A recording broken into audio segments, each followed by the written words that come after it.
السلام عليكم. كيف كتلاحظوا معنا هنا الدخله ديال الاحياء الجديده، خصوصا الاحياء الخاصه باعاده اسكان قاطني دور الصفيح جماعه ديال تماره والصخيرات.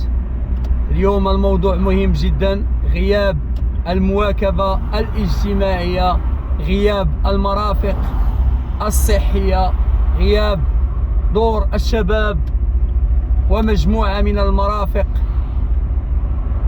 في حين تم ترحيل أزيد من 100,000 مواطن بمختلف الأعمار ديالهم.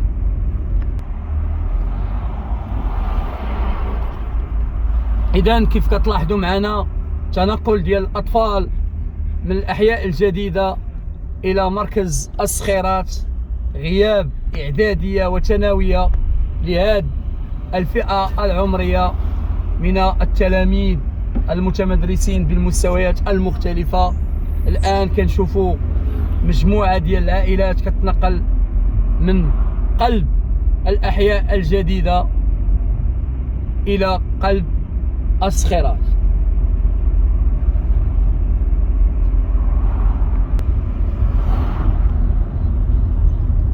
حنا الآن غادي ندخلوا للجهة اليمنى، الأحياء اللي تم فيها إسكان قاطني دور الصفيح. كيف كتلاحظوا معنا كثافة سكانية كبيرة توجد في هذا الاتجاه في غياب أي مرافق اجتماعية. الآن كنشوفوا هاد الكثافة السكانية اللي غتكون هنايا، ما كنلاحظوش وجود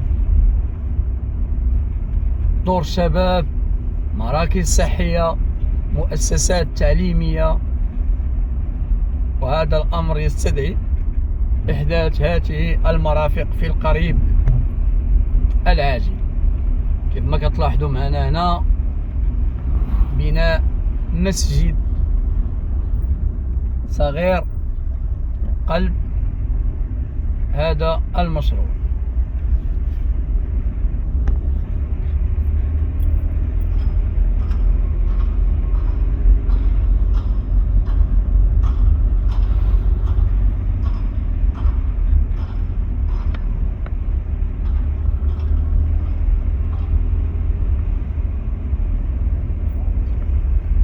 كما كتلاحظوا معنا هنايا ملعب رياضي مع مجموعة من الألعاب، وهذا الأمر هذا في الحقيقة صعب جدا تقبل هذا الأمر، خصوصا مع الناس اللي غادي يكونوا ساكنين في السفلي. ما غاديش يقبلوا أنه الوليدات يجيو يلعبوا حدا الدار ديالهم. فهذا أمر غريب جدا، أنه المساحات اللي كنشوفوها لو انها كبيره فهي مساحات خضراء، وداروا بها واحد المجموعه ديال الالعاب اللي تخسرات لانه الكثافه الكبيره. كيف كتلاحظوا معنا انها تخسرات بالزربه، والسبب راه واضح، هو العدد الكبير ديال الاطفال اللي كاينين. هذا هو الضوضان هذا، الله يا ربي الله. هو دابا اللمسه ديال الساكنه انهم يديروا مطبات. غياب التشوير داخل الاحياء الجديده، وهذا امر تا هو كيحتاج احداثه قريبا، باش حتى الا كان شي حادث نبينوا الاخطاء فين كتكون ونقصوا من السرعه ديال اصحاب السيارات. هنا كيف كتلاحظوا معنا ملعب كذلك وسط الإقامة.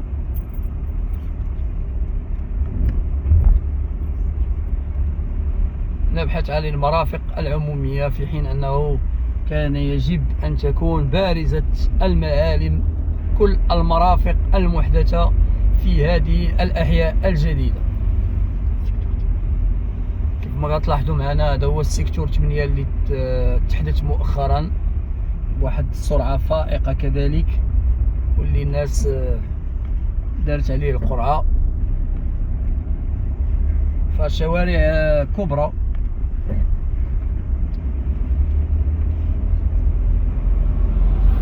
الساكنة اللي أول ساكنة كانت استفادت من هذا المشروع اللي هو ديال ميموزة. سكنت فيه أول عائلات مرحلة من مدينة تمارا.